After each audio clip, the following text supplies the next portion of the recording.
നമ്മുടെ brain മറക്കാനായിട്ട് design ചെയ്യപ്പെട്ടിട്ടുള്ള ഒരു computer programming ആണെന്ന് പറയാം.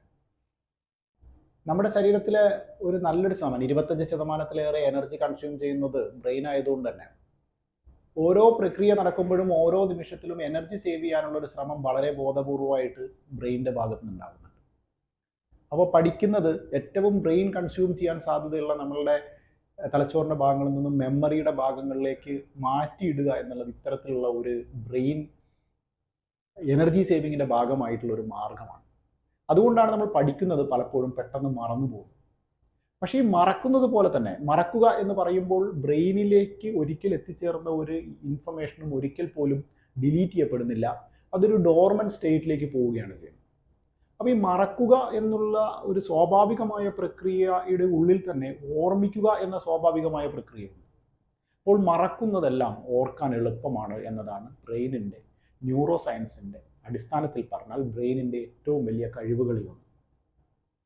ഈ മറവിയെ എങ്ങനെ ഓർമ്മയിലേക്ക് കൺവേർട്ട് ചെയ്യാം, പഠനം എങ്ങനെ കൂടുതൽ സുഖകരമാക്കാം എന്നതിനെ അടിസ്ഥാനമാക്കി ന്യൂറോ സയൻസിൻ്റെയും മൈൻഡ്ഫുൾനെസ്സിൻ്റെയും സാങ്കേതികതകളെ ഉൾപ്പെടുത്തി ക്രോഡീകരിച്ച് ഉണ്ടാക്കിയിട്ടുള്ള ഒരു സിലബസാണ് മൊണസ്ട്രി ഓഫ് ലവിൻ്റെ മൈൻഡ്ഫുൾനെസ് ലേണിംഗ് എന്ന് പറയുന്നത്.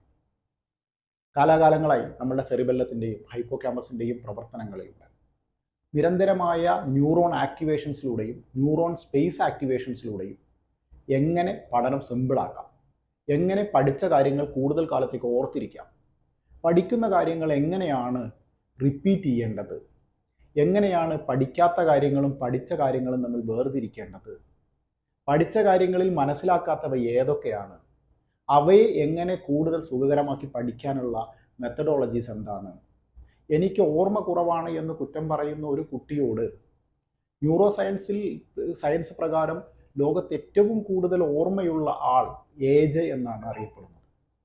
തൻ്റെ 5-ാമത്തെ വയസ്സ് മുതൽ ജീവിച്ചിരുന്ന കാലം വരെയുള്ള കാര്യങ്ങളെല്ലാം കൃത്യമായി ഓരോ നിമിഷം വഴി നിമിഷമായി ഓർത്തിരിക്കാൻ പറ്റുന്ന എന്നതായിരുന്നു ഏജയുടെ പ്രത്യേകത.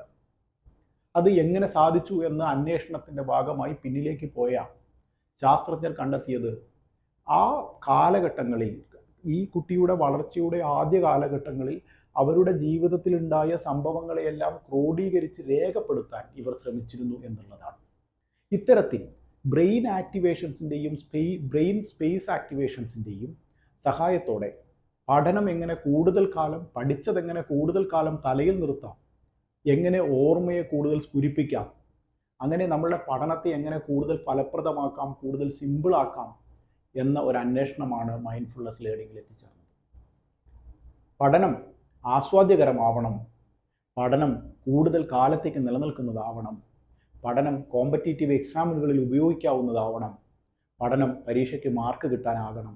ഇത്തരം സാങ്കേതികതകളെയെല്ലാം കോർത്തിണക്കുന്ന രീതിയിലാണ് 3 മണിക്കൂർ നീളുന്ന മൈൻഡ്ഫുൾനെസ്സിൻ്റെ ക്ലാസ് സംഘടിപ്പിച്ചിട്ടുള്ളത്. ഈ ക്ലാസ് ഒരു കുട്ടി അടുത്ത അധ്യയന വർഷം തുടങ്ങുമ്പോൾ മുതൽ പ്രാക്ടീസ് ചെയ്യാവുന്ന ഒരുപാട് പ്രായോഗിക മുറകളുടെ പരിശീലനം കൂടിയാണ്. എങ്ങനെ ന്യൂറോപ്ലാസ്റ്റിസിറ്റിയിലൂടെ തൻ്റെ ഹാബിറ്റുകളെ മാറ്റാം, എങ്ങനെ ന്യൂറോപ്ലാസ്റ്റിസിറ്റിയുടെ പഠനത്തെ കൂടുതൽ ഫലപ്രദമാക്കാം തുടങ്ങിയവയുടെ പ്രായോഗിക മാർഗങ്ങൾ. നമ്മൾ ഒരിക്കലും തലച്ചോറിനുള്ളിൽ കയറി ചെന്ന് നമുക്കൊന്നും മാറ്റാൻ കഴിയില്ല. ശരീരമാണ്, കാഴ്ചയാണ് ബ്രെയിനുകളുടെ അപഗ്രഥന രീതി എന്ന സാങ്കേതികത്വത്തിൽ നിന്നാണ് ഈ കോഴ്സിൻ്റെ ജന്മം. മൈൻഡ്ഫുൾനെസ്സിൻ്റെ ആധുനിക കാലഘട്ടത്തിൽ ഏറ്റവും കൂടുതൽ ആളുകൾ ഉപയോഗിച്ചു കൊണ്ടിരിക്കുന്ന മൈൻഡ്ഫുൾനെസ് സാങ്കേതികതയും ഇവിടെ ഈ കോഴ്സുകളിൽ നമ്മൾ ഉൾപ്പെടുത്തിയിട്ടുണ്ട്. 3 മണിക്കൂർ നീളുന്ന ഈ കോഴ്സ് ഓരോ വിദ്യാർത്ഥിയും അറിഞ്ഞിരിക്കേണ്ട പഠനമാർഗങ്ങളുടെ ഏറ്റവും സംക്ഷിപ്തമായ രൂപമാണ്. മൊണസ്ട്രി ഓഫ് ലവ് ഒരു ലൈഫ് ട്രാൻസ്ഫോർമേഷൻ കമ്പനിയാണ്. വ്യത്യസ്തമായ കോഴ്സുകളിലൂടെ ഭയം, സ്ട്രെസ്, പഠനം ഇത്തരം കാര്യങ്ങളെ തിരിച്ചറിയാനും തിരിച്ചറിഞ്ഞ് അവയെ ജീവിതത്തിൽ നമുക്ക് ഉപകരിക്കാവുന്ന രീതിയിൽ മാറ്റം വരുത്താനും സഹായിക്കുക എന്നതാണ് മൊണസ്ട്രി ഓഫ് ലവ് ചെയ്തുകൊണ്ടിരിക്കുന്ന പ്രക്രിയ. മൊണസ്ട്രി ഓഫ് ലവിൻ്റെ മൈൻഡ്ഫുൾനെസ്സിലേക്ക് എല്ലാ സുഹൃത്തുക്കൾക്കും സ്വാഗതം.